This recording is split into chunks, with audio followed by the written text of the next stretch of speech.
Hello friends, जय Hind. M2M classes में सभी का स्वागत है दोस्तों। आज देखते हैं प्रैक्टिस सेट नंबर 31 UPPCS और RO का काफ़ी महत्वपूर्ण क्वेश्चन हैं। GS के डेली क्लास होती है ये दिन में 2 बजे।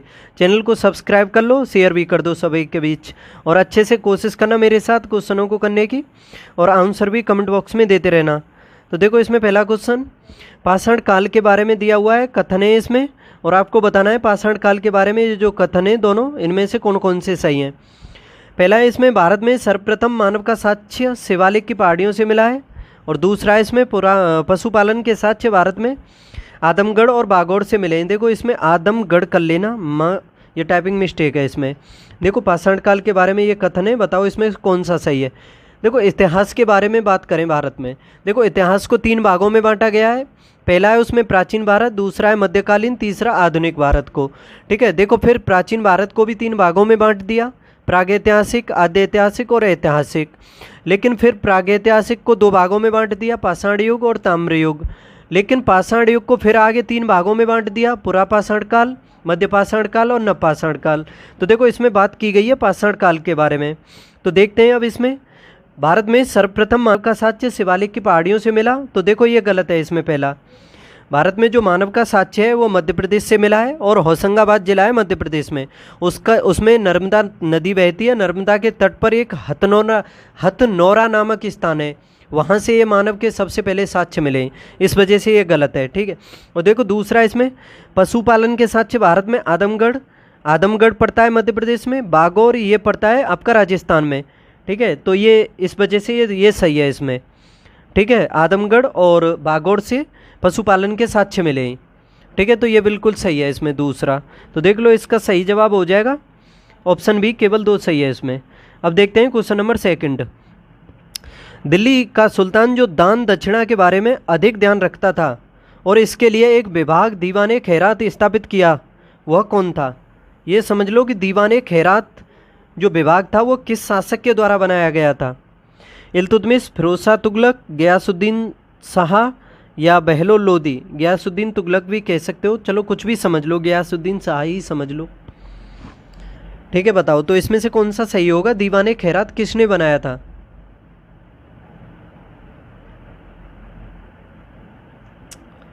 देखो, इसका सही जवाब हो जाएगा option B, Firoz Shah Tughlaq. Option B सही हो जाएगा इसका, फिरोज शाह तुगलक। तुगलक वंश का महत्वपूर्ण शासक हुआ है ये। ठीक है, याद रखना, फिरोज शाह तुगलक के द्वारा ही दीवाने खैरात विभाग की स्थापना की गई थी। देखो, तुगलक वंश के बारे में बात करें, दिल्ली सल्तनत पर जो वंश हुए हैं उसमें से सबसे अधिक समय तक तुगलक वंश ने ही शासन किया था। 1320 से 1414 तक किया था इसने शासन। देखो, इसकी स्थापना की थी गयासुद्दीन तुगलक ने की थी। ठीक है, काफ़ी फेमस शासक हुआ। तुगलकाबाद नामक नगर की भी स्थापना इसने की थी। दिल्ली से तुगलकाबाद नामक नगर की स्थापना की और राजधानी भी स्थानांतरित की थी। इसका पुत्र था जोना खां था, जो आगे फिर शासक बनेगा मोहम्मद बिन तुगलक के नाम से। ठीक है, देखो काफ़ी फेमस था। इसी के टाइम में ये बगारा खां ने विद्रोह किया था 1325 में, उसे शांत करने गया था ये। ठीक है, लेकिन निजामुद्दीन औलिया इसी के टाइम में रहते थे, उन्होंने भविष्यवाणी कर दी थी कि अब ये शासक नहीं बनेंगे, अब वापस नहीं आएगा। देखो, काफ़ी लंबी कहानी है, समझाने के लिए मैं शॉर्ट में बता रहा हूँ, उस हिसाब से समझ सकते हो। एक दूसरे को पसंद नहीं करते थे, ना औलिया ना गयासुद्दीन तुगलक, तो उसी वजह से मोहम्मद बिन तुगलक शासक बना। फिर इसमें एक सेकंड, फिर मोहम्मद बिन तुगलक ने शासन किया 1325 से लेकर के 1351 तक। और देखो, मोहम्मद बिन तुगलक के बाद फिरोज शाह तुगलक शासन बना था 1351 से 1338 तक बना था। देखो, इसके बारे में कहा जाता है कि इसकी जो तुलना है कट्टरता तो औरंगजेब से की गई है, लेकिन राजनीतिक तौर पर अकबर से की गई है इसकी तुलना जो है। और इसको दिल्ली सल्तनत का अकबर भी कहा जाता है, फिरोज शाह तुगलक को, याद रखना। और देखो, इसने 300 से अधिक शहरों की भी स्थापना की थी, और सबसे अधिक नहरों का निर्माण भी इसी के द्वारा कराया गया था। जैसे हिसार है, फतेहाबाद है, फिरोजपुर है, फिरोजा कोटला, और आपका जौनपुर भी इसी ने बसाया था। अपने बड़े भाई जो थे जोना खां, उसी के नाम पर बसाया था। और देखो, जौनपुर है भारत में मुस्लिम शिक्षा के लिए प्रसिद्ध केंद्र है ये। जौनपुर एक ईरान का सिराज, ईरान में एक जगह थी सिराज, जो शिक्षा के लिए काफ़ी फेमस थी। इसी वजह से जौनपुर को भारत का सिराज कहा जाता है, याद रखना। ठीक है, और हिमाचल प्रदेश में ज्वालामुखी मंदिर में भी फिरोज शाह तुगलक ने काफ़ी लूट की थी, तो काफ़ी फेमस शासक हुआ है ये। अशोक का जो दिल्ली टोपरा और मेरठ स्तंभ लेख है, इसी के द्वारा दिल्ली स्थानांतरित भी कराए गए थे फिरोज शाह तुगलक के द्वारा ही।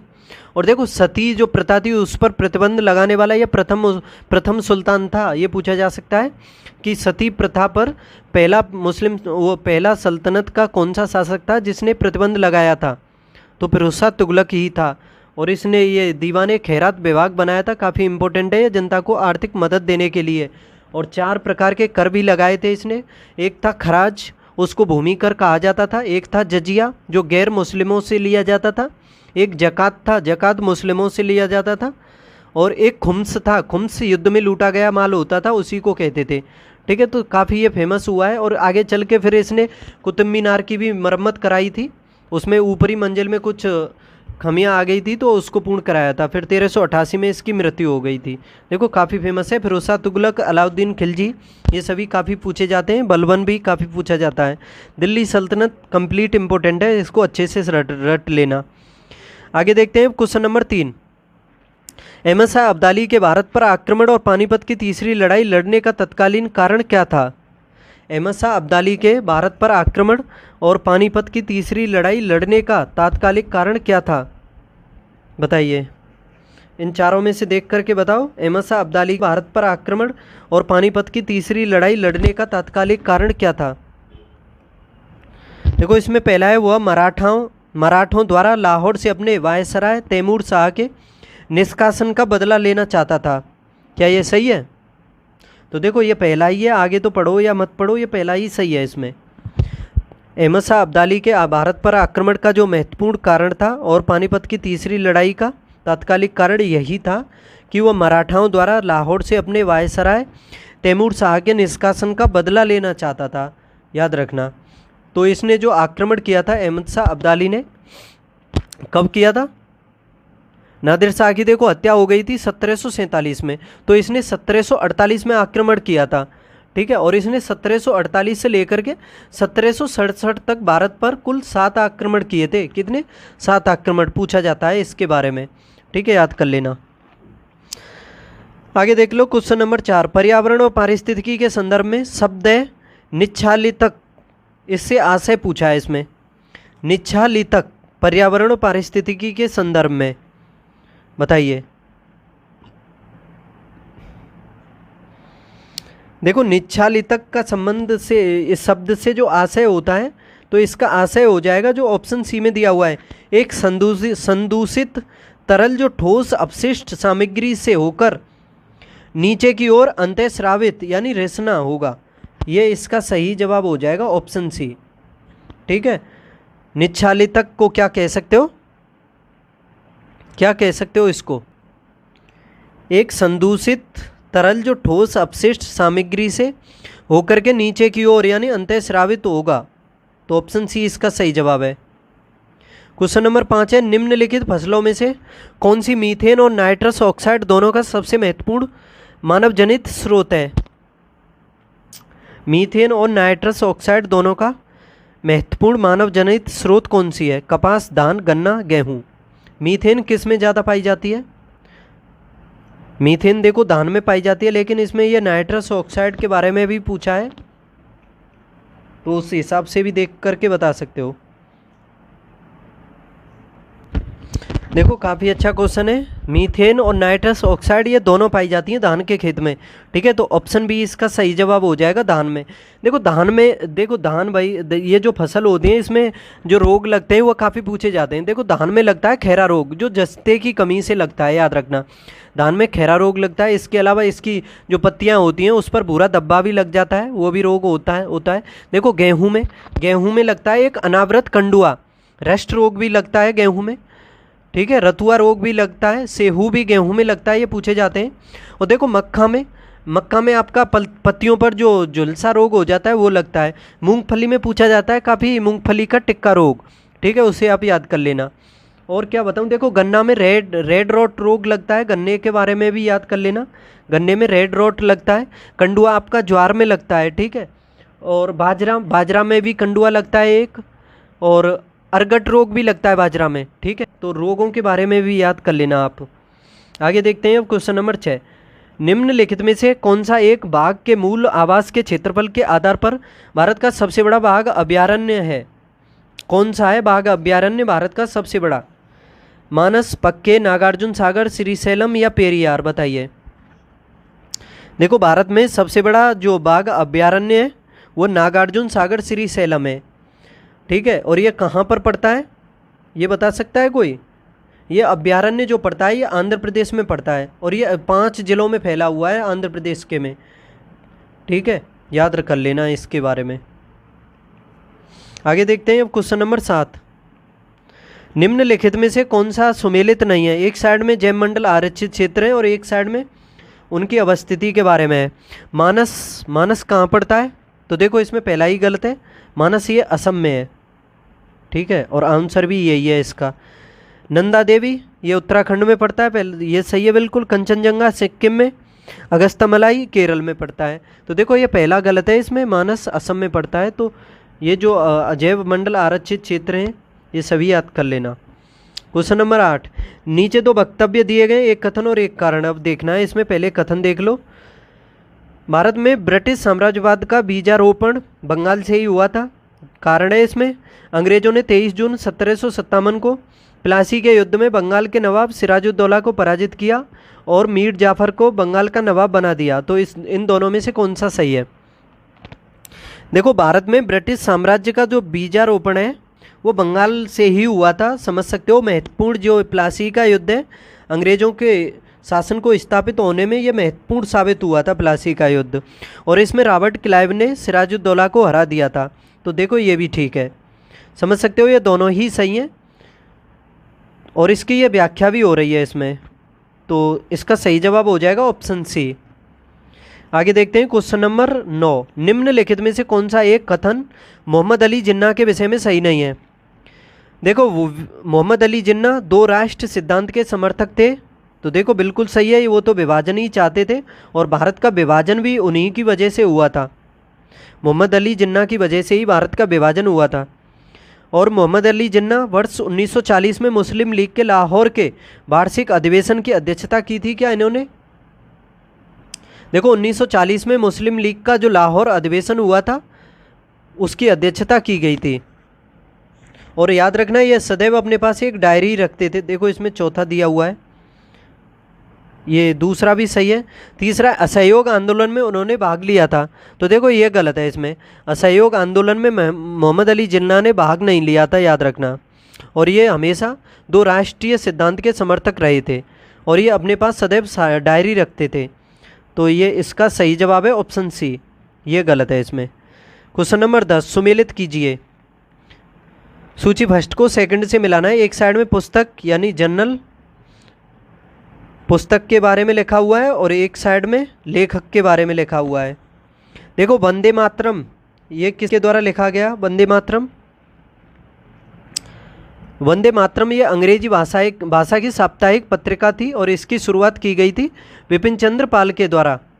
फिर बाद में इसको अरविंद घोष के द्वारा भी इसको संपादित किया गया था। ठीक है, तो समझ सकते हो 1905 में विपिन चंद्र पाल ने इसकी शुरुआत की थी, जो वंदे मातरम अंग्रेजी समाचार पत्रिका थी। ठीक है, तो वंदे मातरम का मिलान किससे होगा? विपिन चंद्र पाल से। इसका देखो, इसमें दूसरा है न्यू इंडिया। एक सेकंड, इसमें आप थोड़ा संशोधन करो, मैं थोड़ी गलती सी कर गया हूँ इसमें, वैसे सही बोला था। देखो, वंदे मातरम ये जो साप्ताहिक पत्रिका थी इसकी शुरुआत तो बिपिन चंद्र पाल ने ही की थी 1905 में, लेकिन अरविंद घोष ने इसका आगे संपादन किया। तो इसका मिलान कर दो आप अरविंद घोष से, वंदे मातरम का। लेकिन ये जो न्यू इंडिया है 1901 में ये बिपिन चंद्र पाल के द्वारा ही प्रकाशित की गई थी। ठीक है, ये साप्ताहिक अंग्रेजी पत्रिका थी। लेकिन एक न्यू इंडिया और है, न्यू इंडिया और कॉमनवेल्थ, वो एनी बेसेंट से संबंधित है। उसका प्रकाशन उन्होंने 1914 में किया था, यानी ये न्यू इंडिया जो है विपिन चंद्र पाल ने उनसे पहले की थी। ठीक है, तो न्यू इंडिया का मिलान कर दो, इसमें 3, ए का 1 हो जाएगा, बी का 3 हो जाएगा। इंडिया टुडे, ये इंडिया टुडे जो है आर.पी. दत्त यानी इसका डी हो जाएगा, रजनीपाम दत्त इनसे संबंधित है। और देखो, यंग इंडिया ये महात्मा गांधी की है। महात्मा गांधी ने 1932 के मध्य में ये प्रकाशित की थी और साप्ताहिक पत्रिका थी ये भी। ठीक है, तो ये 1 3 4 2 इसका सही जवाब हो जाएगा, 1 3 4 2। तो देख लो, 1342 ऑप्शन भी सही है इसका। आगे देखते हैं अब क्वेश्चन नंबर 11। प्रधानमंत्री कुसुम योजना का निम्नलिखित में से क्या उद्देश्य है? कुसुम योजना का उद्देश्य सिंचाई के लिए किसानों की मानसून पर निर्भरता कम करना, ऋण के लिए किसानों की साहूकारों पर निर्भरता में कमी करना, भारत में फूलों की खेती का संवर्धन, या किसानों की डीजल और केरोसिन पर निर्भरता समाप्त करना तथा पंप सेटों सौर ऊर्जा से जोड़ना। बताइए प्रधानमंत्री कुसुम योजना का उद्देश्य। देखो ये जो योजना है प्रधानमंत्री कुसुम योजना, ये 2019 में शुरू की गई थी। ठीक है, पहली बात तो ये याद कर लेना। ठीक है, इसके अंतर्गत सरकार जो है किसानों को 60% की सब्सिडी देती है और 30% लोन और 10% की जो राशि है किसानों को इसमें स्वयं लगानी होती है। तो इसका उद्देश्य पूछा है, तो देखो इसका जो उद्देश्य था प्रधानमंत्री कुसुम योजना का उद्देश्य क्या है? इसका उद्देश्य है किसानों की डीजल और केरोसिन पर निर्भरता समाप्त करना तथा पंप सेटों और सौर ऊर्जा से जोड़ना। तो ऑप्शन डी इसका बिल्कुल सही है। कुसुम योजना के बारे में ऑप्शन डी सही हो जाएगा इसका सही जवाब, ऑप्शन डी याद रखना। आगे देखते हैं अब क्वेश्चन नंबर 12। आम आदमी बीमा योजना के संदर्भ में निम्नलिखित कथनों पर विचार कीजिए। पहला है इसमें आम आदमी बीमा योजना के बारे में कि इस योजना की शुरुआत 2008 में की गई थी। तो देखो पहला तो इसमें सही है। दूसरा है इसमें इसका उद्देश्य ग्रामीण परिवार के कार्यशील व्यक्ति अथवा मुखिया जिनके नाम कोई भूमि खाते में दर्ज नहीं है, उसकी मृत्यु के पश्चात तो उसके परिवार को आर्थिक वित्तीय सुविधा पहुंचाना। तो देखो ये भी ठीक है। क्या ये सही है इसमें? तो देखो दोनों ही सही हैं। ये आम आदमी बीमा योजना 2008 में शुरू की गई और जो इसका उद्देश्य है ग्रामीण परिवार के कार्यशील व्यक्ति तथा मुखिया जिनके नाम कोई भूमि खाते में दर्ज नहीं है, उनकी मृत्यु के पश्चात उसके परिवार को आर्थिक वित्तीय सुविधा पहुंचाना। तो ये दोनों ही सही हो जाएंगे, ऑप्शन सी इसका सही है। आगे देखते हैं अब क्वेश्चन नंबर 13। भारतीय संविधान का अनुच्छेद 40 राज्य को सार्थक कदमों हेतु परामर्श देता है। बताइए 40 जो आर्टिकल है राज्य के नीति निर्देशक तत्वों में उसमें क्या दिया हुआ है? तो देखो इसमें ये पंचायतों के बारे में है, ग्राम पंचायतों के संगठन के संबंध में इसमें ये प्रावधान दिए हुए हैं आर्टिकल 40 में, याद रखना। तो इसका ये सही जवाब हो जाएगा। और इन जो राज्य के नीति निर्देशक तत्व हैं इन्हें न्यायालय में लागू नहीं किया जा सकता है, यानी ये बाध्य योग्य नहीं है। इनके लिए आप न्यायालय में नहीं जा सकते हो, केवल तब जा सकते हो जब मूल अधिकारों का हनन हो तो इनके द्वारा। ठीक है, याद रखना। और देखो ये आर्टिकल जो 40 है इसको गांधीवादी अनुच्छेद की भी संज्ञा दी जाती है, यानी गांधीवादी जो आदर्श हैं उस पर ये आधारित है। आगे देखते हैं कथन और कारण देख लो। इसमें कथन है अशोक मेहता समिति ने त्रिस्तरीय प्रणाली को समाप्त कर द्विस्तरीय प्रणाली अपनाए जाने की सिफारिश की थी। देखो त्रिस्तरीय प्रणाली की तो बलवंत राय मेहता समिति ने सिफारिश की थी जो 1957 में बनी थी। ये अशोक मेहता 1977 में बनी थी, तो इसने द्विस्तरीय प्रणाली को अपनाने की सिफारिश की थी। तो देखो ये पहला सही है, कथन तो सही है। इसमें कारण है सरकार ने अशोक मेहता समिति की सिफारिशों को मान लिया था। क्या ये सही है इसमें? तो देखो माना नहीं था, बलवंत राय मेहता समिति की सिफारिशों को माना था। दूसरा इसमें गलत है, ए सही है किंतु आर गलत है, तो ऑप्शन सी हो जाएगा। Question number 15। ये देखो भारतीय संविधान अर्ध संघात्मक है। कथन कहता है भारतीय संविधान अर्ध संघात्मक है। कारण कहता है भारतीय संविधान ना तो संघात्मक है और ना ही एकात्मक। तो बताओ इसमें से कौन सा सही है? देखो भारतीय संविधान के बारे में बात की जाए तो भारतीय संविधान जो है मूलतः तो संघात्मक है, लेकिन आपातकाल में ये एकात्मक हो जाता है, क्योंकि आपातकाल की स्थिति में जो संपूर्ण शक्तियाँ होती हैं तो समझ सकते हो केंद्र के पास हो जाती हैं, तो ये एकात्मक हो जाता है। इस कारण इसको उस टाइम अर्ध संघात्मक भी कह सकते हैं। ठीक है, और इस प्रकार देखोगे तो भारतीय संविधान को ना तो संघात्मक और ना ही एकात्मक कहना गलत है। भारत राज्यों का संघ है, जो इसकी प्रमुख विशेषताएं हैं ये दिया हुआ है। तो इसमें बताना है आपको कौन सा सही है इसमें।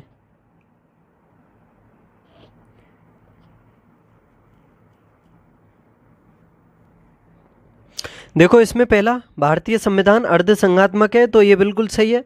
दूसरा है भारतीय संविधान संघात्मक भी है और अर्ध संघात्मक, लेकिन इसमें दिया हुआ है कि ना संघात्मक है ना एकात्मक, तो ये दूसरा इसमें गलत है। तो समझ सकते हो भारतीय जो संविधान है मूलतः तो संघात्मक है, लेकिन आपातकाल की जो स्थिति होती है उसमें एकात्मक रूप में परिवर्तित हो जाता है, जिस वजह से इसको अर्ध संघात्मक कह सकते हो। ठीक है, तो देख लो इसमें पहला सही है, दूसरा इसमें गलत है, ऑप्शन सी हो जाएगा।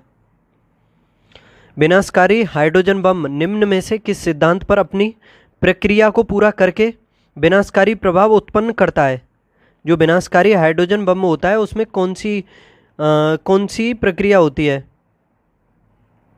किस सिद्धांत पर अपनी प्रक्रिया को पूरा करके विनाशकारी प्रभाव उत्पन्न करता है? नियंत्रित संलयन अभिक्रिया, अनियंत्रित संलयन, विखंडन, नियंत्रित, अनियंत्रित विखंडन।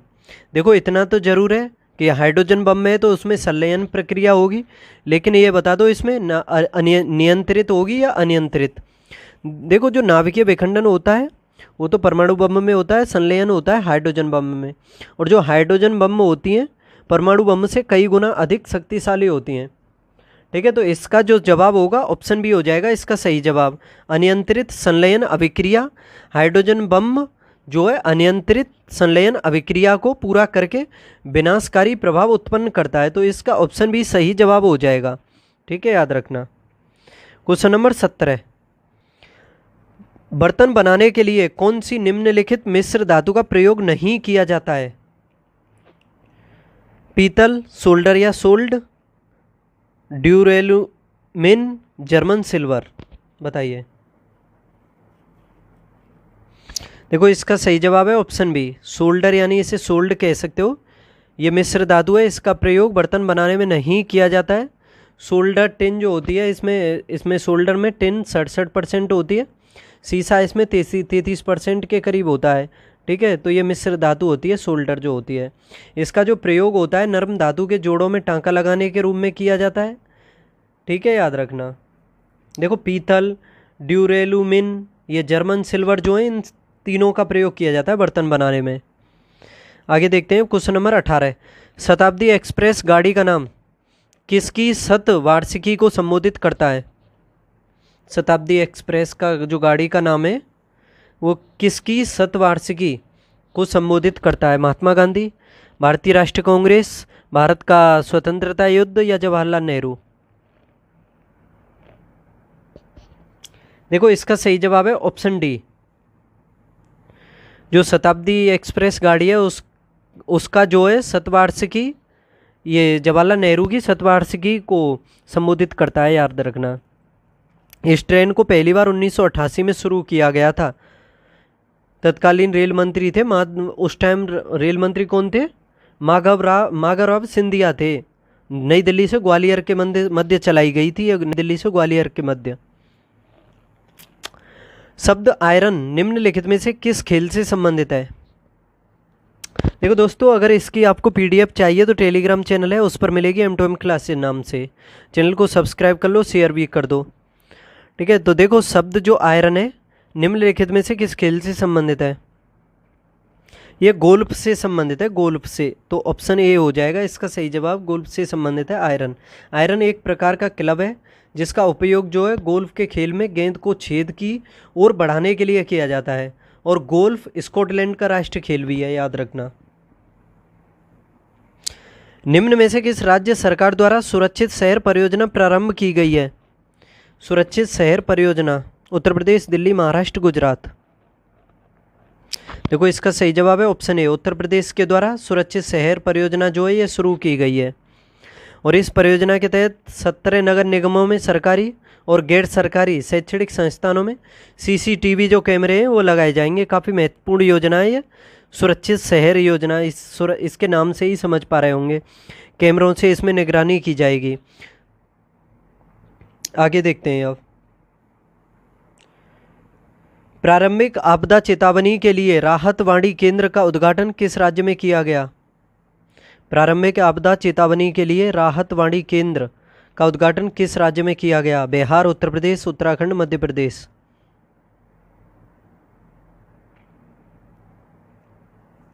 इसका सही जवाब हो जाएगा उत्तर प्रदेश में। प्रारंभिक आपदा चेतावनी के लिए राहतवाड़ी केंद्र का उद्घाटन उत्तर प्रदेश में किया गया है, तो ऑप्शन बी इसका सही जवाब है, उत्तर प्रदेश में। यह चेतावनी जो प्रणाली है लखनऊ के जो लाल बाग क्षेत्र है उसमें स्थापित की गई है, याद रखना। इसके द्वारा जो आपदा पीड़ित हैं उनको सीधा मुआवजा स्थानांतरित किया जाएगा। सितंबर 2023 में किस राज्य सरकार द्वारा नंदिनी कृषक समृद्धि योजना शुरू की गई है? नंदिनी कृषक समृद्धि योजना महाराष्ट्र, उत्तर प्रदेश, राजस्थान, मध्य प्रदेश। देखो सितंबर 2023 में ये उत्तर प्रदेश सरकार के द्वारा ही नंदिनी कृषक समृद्धि योजना शुरू की गई है। ये भी काफ़ी महत्वपूर्ण योजना है, 2023 में शुरू की गई है उत्तर प्रदेश में। और जो इसको शुरुआत करने का जो उद्देश्य है, राज्य में जो मवेशी जो हैं यानी मवेशियों को यानी उनकी नस्लों में सुधार करना तथा दुग्ध उत्पादन को बढ़ाना इसका महत्वपूर्ण उद्देश्य है नंदिनी कृषक समृद्धि योजना का। ठीक है, याद रखना। अब इसमें मिलान करना है सूची फर्स्ट का सेकंड से। देखो जूट का उत्पादन कहाँ होता है सबसे अधिक? तो इसमें इसका मिलान हो जाएगा पश्चिम बंगाल में, एक का हो जाएगा 3। चाय होती है असम में, इसका 1 हो जाएगा। रबड़ होती है केरल में, इसका 2 हो जाएगा। गन्ना सबसे अधिक उत्तर प्रदेश में होता है। 3, 1, 2, 4 इसका सही जवाब हो जाएगा, ऑप्शन ए। कौन सा कथन सही है? पहला, इसमें महान हिमालय को हिमाद्री भी कहा जाता है, जिसकी रचना ग्रेनाइट व नीस सेलों से हुई है। देखो हिमाद्री, हिम माने बर्फ होता है, हिमाद्री यानी बर्फ से ढका हुआ। तो ये जो महान हिमालय है इसको हिमाद्री भी कहा जाता है और इसकी जो रचना हुई है ग्रेनाइट व नीस सेलों से हुई है। तो ये पहला भी सही है, इसमें पहला सही है बिल्कुल। और इसी में पड़ती है विश्व की सबसे ऊंची चोटी जो है माउंट एवरेस्ट, 8,848 मीटर ऊंची है और नेपाल में आती है वो। और ये जो निर्मित है ग्रेनाइट और नीस सेलों से बना हुआ है। दूसरा, इसमें लघु हिमालय में सिलेट, चूना पत्थर, क्वार्टज आदि की प्रधानता पाई जाती है तथा पीर पंजाल, धौलाधर तथा मसूरी श्रेणी इसी के भाग हैं। तो देखो ये भी ठीक है। इसमें देखो हिमालय की जो उत्पत्ति है टेथिस सागर था इस जगह पर, उसकी भूसन्नति से मानी जाती है। ठीक है, संपीड़ित बल की वजह से हुई है इसकी। तो ये दोनों ही सही हैं, सही जवाब हो जाएगा सी इसका, 1 और 2 दोनों। सीमा प्रबंधन विभाग निम्नलिखित केंद्रीय मंत्रालयों में से किस एक का विभाग है? सीमा प्रबंधन विभाग किसका विभाग है? 1 रक्षा मंत्रालय, गृह मंत्रालय, पोत परिवहन, सड़क परिवहन और राजमार्ग मंत्रालय, पर्यावरण और वन मंत्रालय। बताइए। देखो इसका सही जवाब क्या होना है? तो इसका सही जवाब है गृह मंत्रालय। सीमा प्रबंधन विभाग जो है केंद्रीय जो गृह मंत्रालय है उसका विभाग है, याद रखना। देखो मंत्री समूह के सुझाव पर सीमा प्रबंधन विभाग का गठन किया गया था 2004 में, केंद्रीय गृह मंत्रालय के अंतर्गत किया गया था 2004 में। मौर्य काल में सीता से तात्पर्य है, सीता क्या होती थी मौर्य काल में? महत्वपूर्ण है, एक देवी थी, एक धार्मिक संप्रदाय, राजकीय भूमि से आय प्राप्त या ऊसर भूमि।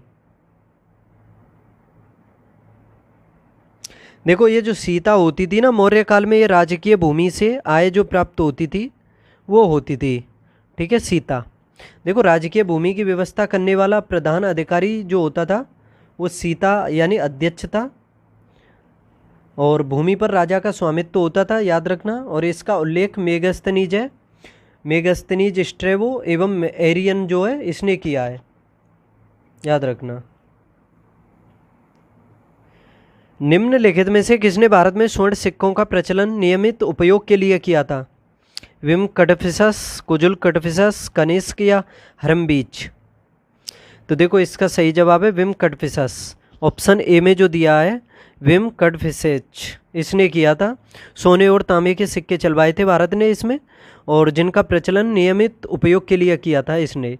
सर्वप्रथम जो है हिंद यवन शासकों ने ही भारत में सोने के सिक्के चलाए थे, लेकिन इनका जो प्रयोग है नियमित जो किया था उपयोग इन्होंने नहीं किया था। और भारत में कुषाण वंश में ही मैंने बताया था सबसे अधिक प्योर गोल्ड कॉइन चलाए गए थे। कुषाण वंश की जो स्थापना थी कुजुल कटफिसस ने की थी, इसने सिर्फ तांबे के सिक्के चलाए थे, लेकिन विम कटफिसस ने तांबे और सोने दोनों के सिक्के चलाए थे और इनका जो उपयोग है नियमित किया था। निम्नलिखित में से किसने गांधी इरविन समझौते में महात्मा गांधी के लाभ को सांत्वना पुरस्कार कहा था? गांधी इरविन समझौते में गांधी जी के लाभ को सांत्वना पुरस्कार किसने कहा था? Subhash Chandra Bose, L Campbell Johnson, BG Harmison, Horniman, Sarojini Naidu. तो देखो इसका सही जवाब है option B, Alan Campbell Johnson ने गांधी इरविन समझौते में महात्मा गांधी के जो लाभ जो था उसको सांत्वना पुरस्कार कहा था। और गांधी इरविन जो समझौता हुआ था कहाँ पर हुआ था? ये 5 मार्च 1931 को हुआ था। ठीक है, गांधी और इरविन के मध्य हुआ था। और इसी के बाद फिर गांधी जी ने दूसरे गोलमेज सम्मेलन में भाग लेने के लिए भी हामी भर दी थी इसमें। और फिर जो कैम्पबेल था, जॉनसन जो कैम्पबेल था, उसने लॉर्ड इरविन की जीवनी भी लिखी। निम्नलिखित में से कौन सा युग्म सही सुमेलित नहीं है? संविधान सभा के पहले उपाध्यक्ष एस.सी. मुखर्जी।